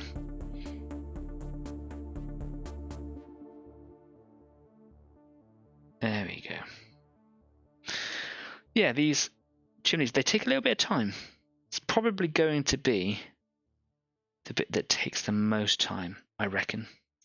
It's getting these little smokestack things on them. But they look okay now. I quite like them. I'm quite liking those little indentations, if you like. Still got to do the other side of them. This time, rather than doing each one, I just did like the whole side, and then yeah. I like it. Slow progress, but it will all be worth it in the end. Let's just wash that brush out, and while I do that, I'll read this deluge of comments that went in there. Adrian says, it depends where I'm playing. If I'm playing a one-off at a mate's house, then it's okay. Regular games, I would say proxies are okay to test out a model, but only for a couple of games. Yeah, it's exactly how I feel. After a while, you might just be like, well, you might just use a salt and pepper shaker for those models, and kind of takes away the engagement that you have with, you know, kind of getting down there and visceral with the models and having like a little mini world going on. I know what you're saying. It says, if I'm playing at the store, then proxies are a big no-no. Is that because it's like the rules of that place? They say like no proxies, or is that a thing that you say, we're playing in the store, let's represent? Cool. Jeff says, if you're thinking of having a ton of terrain to carry around from show to show, then you might want to print it. It's tough. Yes, it is. Obviously, because if you don't know, that Jeff is my dad, and he makes terrain as a living, and very, very good stuff. And I've made stuff for him to basically made tooling for him and other bits and pieces, paraphernalia that go into the models themselves. And one thing that we've discovered is that the things that I have printed, if they're bigger and they're not fiddly, they are really, really tough, and even the resin ones are going to have a certain amount of resistance unless they kind of get little bits of detail on them, but that you just treat that like any other model. Yeah, 3D printed stuff takes a long time. There's an investment of time into it, but it goes a long way. So yeah, that's definitely something we can think about there, Leslie, for you. I can 3D print you stuff. You might be able to 3D print stuff yourself. I don't know if you've got a printer. Adrian goes on to say, don't forget you have some beers here for when you printed off a load of face shields for the staff at Polyfield. Yeah, you're right. Thank you very much for keeping those all year. At the beginning of the pandemic, the lockdowns that occurred, I got involved with the printing community and just started printing for free for anyone who wanted them. Visors for people, like the actual frame that kind of goes around your head. I got the official file for them made by the NHS so that they were like a universal fit, and I just stack printed them and just gave them out to people, and I actually set my printer on fire as a result of it because I was just chain printing them. Basically it just scraped up a load of plastic. It built up inside the printer head, and as it went around it just built up more and more and more. I've got the blob actually somewhere down here. I'll take a photo of it later on and put it up on the Facebook thing. It's a solid brick, and it just built up and built up, and it got inside the heating element and the thermistor, which is basically the heat gauge sensor in there. If you take the heat end out and turn it on, it glows bright white. And when I turned it on, the plastic that got into the cladding around the cables just started smoking. And I'm like, I am absolutely not having that on in my house, whether I'm watching it or not. It is just not where I want to be. So I started looking at replacement parts for it, and all I got to do is replace the heat cartridge and the thermistor. It's not a thermistor, is it? Literally a thermometer.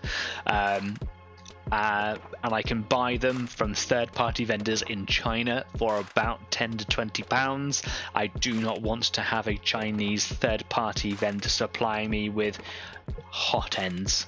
It is just not where I'm going to be with that. So I looked at the official brand. Ultimaker is the one that I've got, and they have like a whole set of all the different pieces. You can't buy it individually. It's £250, which is why I have not replaced it yet. But now that I'm working, I am going to replace those parts, and I will get that printer up and running again, and I will share those prints with you as and when I get the time to do it in a show. So yeah, be careful with your printers if you're going to buy them. It's a great hobby though. It takes time. You have to learn from the ground up. But thanks, Adrian. To come back to that, I'll circle all the way around. Thank you very much for buying me those bottles of booze to say thank you. I strictly forbade anyone giving me any money for it. I wanted to play my part in the health of the country and the recovery of it. But yeah, I understand that those beers were forced upon me, so thank you very much. I do love an ale. Jeff goes on to say, I think a 3D resin printer is a must for your idea for a games club. Absolutely. Yeah, I agree. Now that we're talking about it, it's starting to sit in my head. I'm more than happy to dedicate my facilities as a printer into that. And if I get a resin printer, yeah, all the better. Absolutely. It's just about getting the designs in. If you want to use people's designs from something like Thingiverse, which is a website, thingiverse.com, most of those designs are for free. People just kind of create this design and go, hey, go for it. Some do ask for a donation, so perhaps that's something that we can consider as well. Yeah. And then Luke says 3D printing is fun. Troubleshooting the printer, on the other hand, no. Yeah, I agree. Also, there is another way to smooth filament printers. It involves melting them slightly by steaming them with a chemical. Yes, you're right, but it only works if it's ABS, which is basically the same sort of stuff that Lego bricks are made from.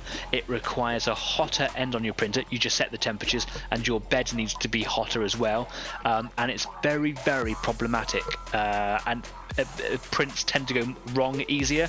They peel up on the bed a little bit more, and I'm not a great printer, so I stick with PLA, which requires lower temperatures and is just much more forgiving. And unfortunately, that chemical, it's basically acetate, does not affect the prints in the same way. Yeah, if you there are a couple of people, companies that have FDM printed terrain, and they do just spray them down with an atomizer. They don't even have to put them in that little machine, which just kind of does it over a period of time, and it just smooths them right out. It doesn't work with PLA, which is what I work with. Also, ABS is toxic, so if you have it in a room, it needs to be ventilated, and it should not be my bedroom. So yeah, but you're right, it does work. I just don't have the environment or the time to invest into ABS.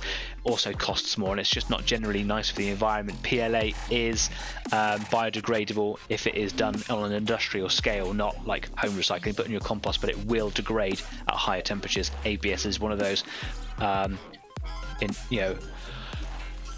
undegradable plastics. Many things to think about. Did a lot of research. You can also now like buy degradable stuff as well, which is kind of cool. There's so many products out there. 3D printing is an entire universe. It really is. But yeah, problem shooting 3D printing is a nightmare. Leslie says, I do not own a 3D printer, but 3D printed terrain. I may even purchase one, or at least look into it. Terrain, lots of terrain. Yay.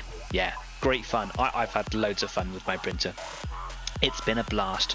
Right, so I've got a little bit of time left. I actually have to pack this evening before I go away for another training course over the next couple of days. I have to. It's a quite a long drive, so I've got to leave tomorrow afternoon to get there, do the course on the next day, and then stay another night and then drive back, unless we're feeling up to driving back on the same day. So I've got to go and pack for a couple of days in a bit, so I don't get to stay on and do a little bit more like I often do. But it's nice to see this Carnifex starting to come along a little bit. Just trying to get these colours blocked in.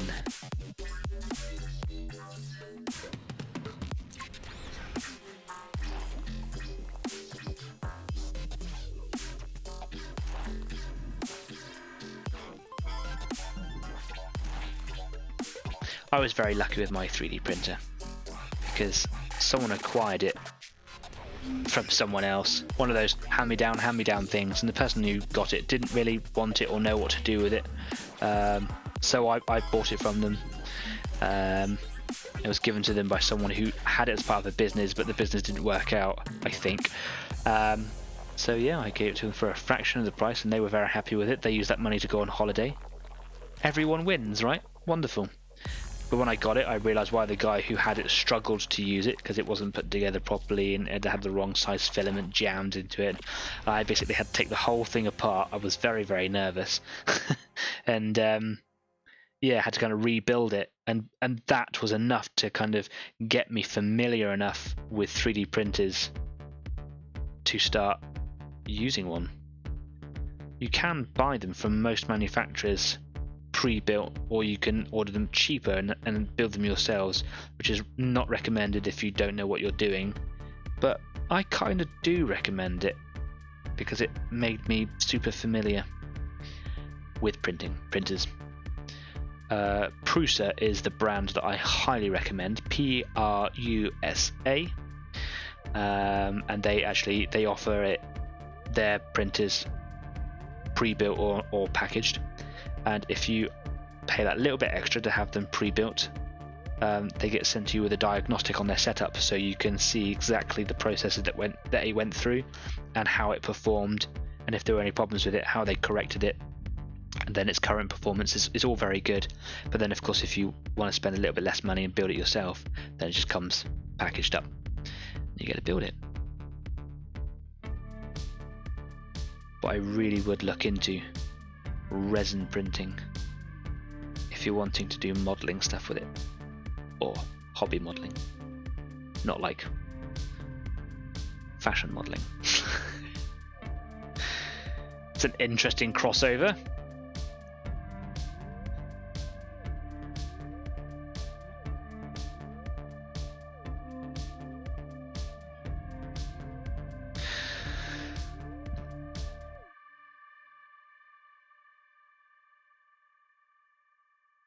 But also, like 3D printing and having third-party models and things like that also allows you to get into the realms of making your own games. I think there's a market for that as well. People have. I mean, there are games out there where people have started making their own games and models and things to go with it. But then maybe just make your own games and use existing models. I've made a couple of games myself. My dad's made a couple of games. I'd be interested to see if other people have actually made it. If you've made your own game, I'd love to know about it. Maybe get it kickstarted. Or do you just have a game that you play with your mates? You don't really want it to go any further.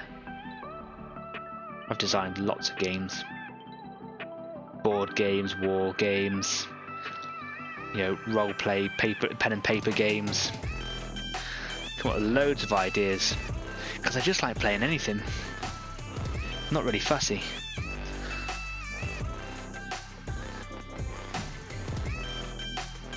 Have you made your own games? Have you made your own models or terrain or something for your own games?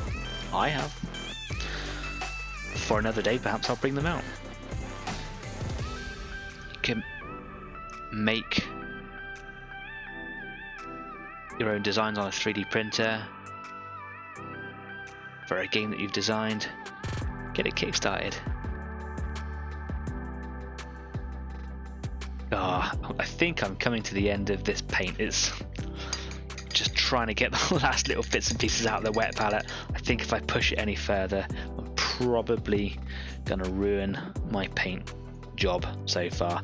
It's coming on though, isn't it? I think it's looking a little bit better. It's looking a little bit neater just here, obviously, where I've been kind of working on it. There's a lot more to go into it, got some highlights and things to go in there, and I think this is much better than what I was doing with non-oil. It was just really uncontrollable. This product, this shader, oh, brilliant. Don't have to be used in airbrush apparently. Can use it by brush. A little bit harder to use, but yeah, I like him. It's cool. I might get some other shader colours and see what I can do with them. Maybe I can get like a brown colour like I do with the sepia colour on the yellow and use it in a similar way. Might be quite hard to do, but might be really good for like a big creature where I can put a lot more effort into it. Like the Trigon, for example, which I've already started painting, so yeah. Cool. So, pretty much brings us neatly to the end of today's show. It's been another quiet one, it's been another slow one, but sometimes that's what you need when you're just trying to get through the slog that you've got to go through. I've lost my... there we go. Lost my screen. Yeah, it's been a bit different without Kyle. So Kyle, if you're watching, we miss you, man. Come on back, be a part of the show again. If you'd like to be a guest on the show, you're more than welcome to. We've had guests on before. We don't always have them on. People don't always want to. But we've got the perfect opportunity while Kyle is not here. So if you do want to come on, you can take the spot for an evening. That is if you would like. Yeah, it's been a productive evening of just getting through some of the monotony of painting. How has your evening been? Let me know before we finish up this this evening's show. And don't forget also, visit over on Facebook or Instagram. You can see some of the photos that I put on there. And if you would like to, you can share some photos of your stuff over on our Facebook page. Just find the community tab, tap on that one, and then you can upload all the photos and stories or whatever it is that you want to put up there. You can put them up there too. If you like what we do here at EasyGate, don't forget to follow us on any of the platforms that we have.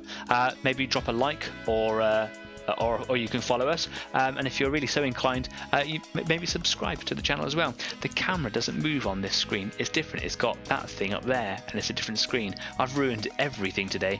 I humbly apologize, but please, yeah, do subscribe to the channel. Tell a friend, bring a friend, get someone involved, invite someone new to the hobby, and see if you can spread the love a little bit.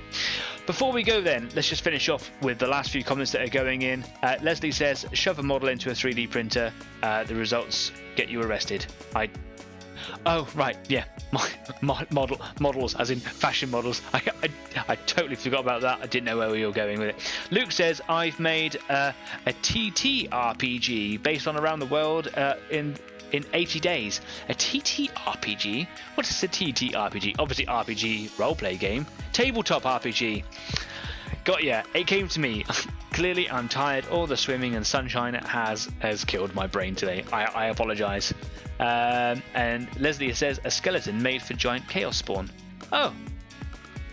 Cool. Oh, that's what you've done.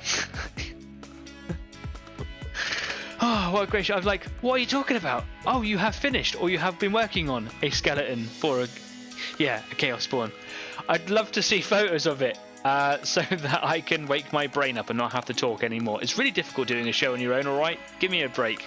Anyway, it's been a brilliant evening. Thanks very much for coming along. Please do like, subscribe, follow, etc.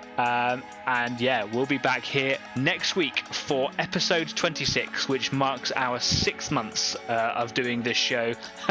Clearly, I'm getting old and long in the tooth at it already. I would like to be able to do something very special for it. I've been so busy that I haven't been able to plan very much for it, unfortunately. If I am able to do something exciting for next week's show, then I will update you with that on our Facebook, so maybe that's a good reason to head on over to Facebook. But yeah, at the moment, with work and the world as it is, trying to return to normal is proving to be quite time consuming for me. I will try my very best to get something going, even if it's just a longer show perhaps, so that I'm here talking at you for longer.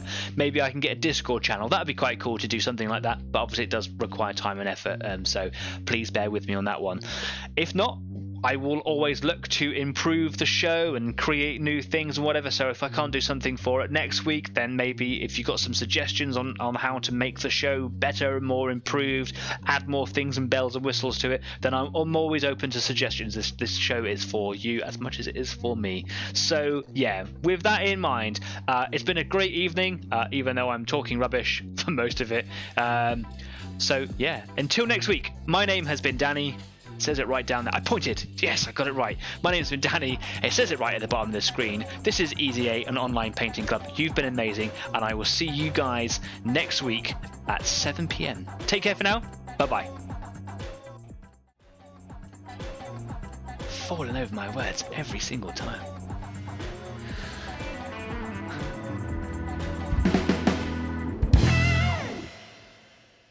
Now, time to go pack my bags.